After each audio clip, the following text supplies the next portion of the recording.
Greetings, friends, and welcome to another video. This is Big World English. My name is Richard Dalton.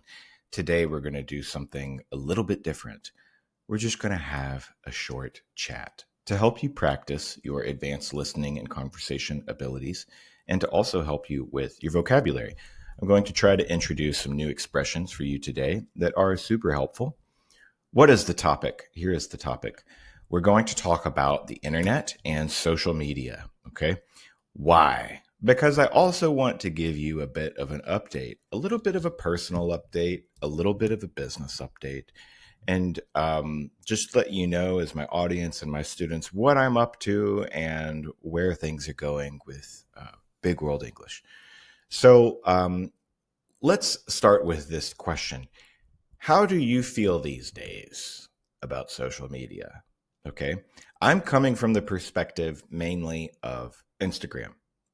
So 3.5 years ago, I started my business as a way. I wanted to work for myself. I wanted to work remotely. I wanted to just have my own students. And in the past, I have experienced opening language schools. I've taught at the university level, teaching English to professionals. And one of the things that I realized after I started my business is how impossible it is in 2025 to own a business and not be on social media. So it's almost a requirement. It's almost mandatory for if you're trying to run a business like I'm trying to do, an online language school. So if I didn't have this business, I probably would not be on social media. And it's not because I just wholesale don't like social media. There are pros and cons. But I have a conflicted relationship with social media. And today I want to talk about what is it about Instagram specifically that has been changing so much, and why is that important? And have you noticed it? So in the last year or so, Meta has announced and shared explicitly that they have had a lot of changes to the algorithm.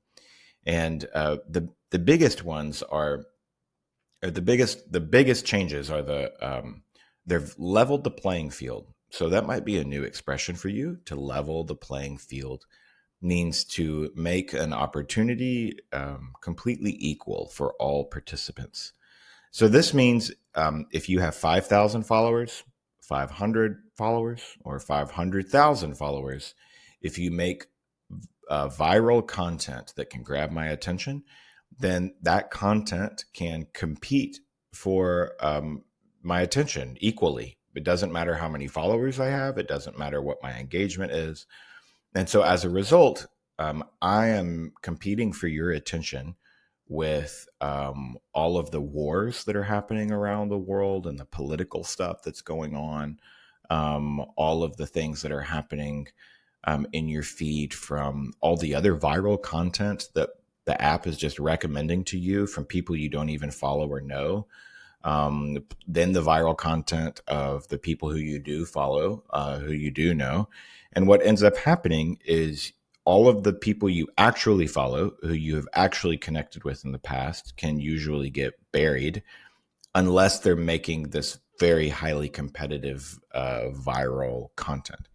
The other thing about Instagram is, I don't know if you're like me, but most people seem to use Instagram to disconnect, to check out. Okay, that's a phrasal verb I'm using to you use the phrase check out, like if you're checking out at the store or the grocery store, or if you're checking out of a hotel.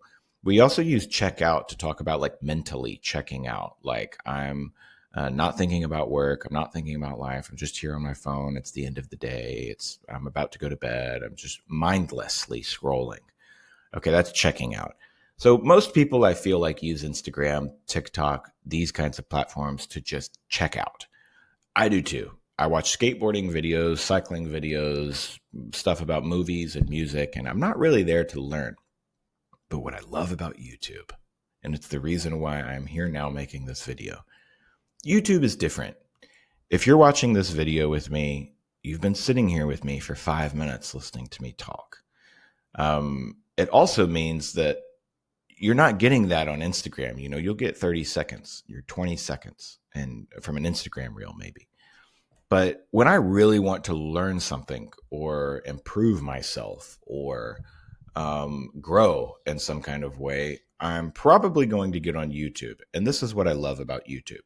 If I subscribe to your channel, let's say I have a lot of random interests. Okay, let's say that I'm really interested in marine biology. I'm learning about.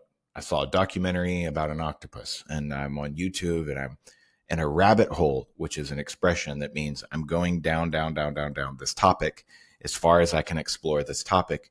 It's 2 a.m. I'm on Wikipedia. I haven't gone to bed yet. That's a rabbit hole. So I like to go down rabbit holes on YouTube to learn, to explore, to grow. And I feel like this channel, this medium, is a much better way to connect with you, my audience, who want to grow in your confidence speaking English. This I think is a better platform. So you might be hearing more from me on YouTube if you follow me here. I would love it if you would put in the comments what kinds of topics and things that you would love for me to make videos on and what would be helpful for you. So that's kind of my quick update about the internet. I've always had a conflicted relationship with the internet, but more than ever recently, Instagram has started to feel like this very noisy, crowded, distracting, overwhelming place where I'm not having nearly as much success connecting with my people. And YouTube has always been such a better place for that, I think, in general. And that's why I'm here today chatting with you. So in the future, I hope to make more videos, short little videos like this, so you can practice your listening, learn some new vocabulary, and that I can help you grow. So again, thanks for being here. If you checked out this little update for me, like and subscribe if you haven't, of course. Free stuff. We have a vocab text bot. It's in the link below under this video. It sends you one message per day with 5 vocabulary words, with definitions, example sentences, pronunciations, images for all the words. And it sends you the words to review so you don't have to remember to review them, so that you actually remember them. It's free in the link below, and you can join my mailing list too. So check that out if you would like some free stuff from me. And I hope to see you in the next video, and more to come from me soon. Thanks for tuning in.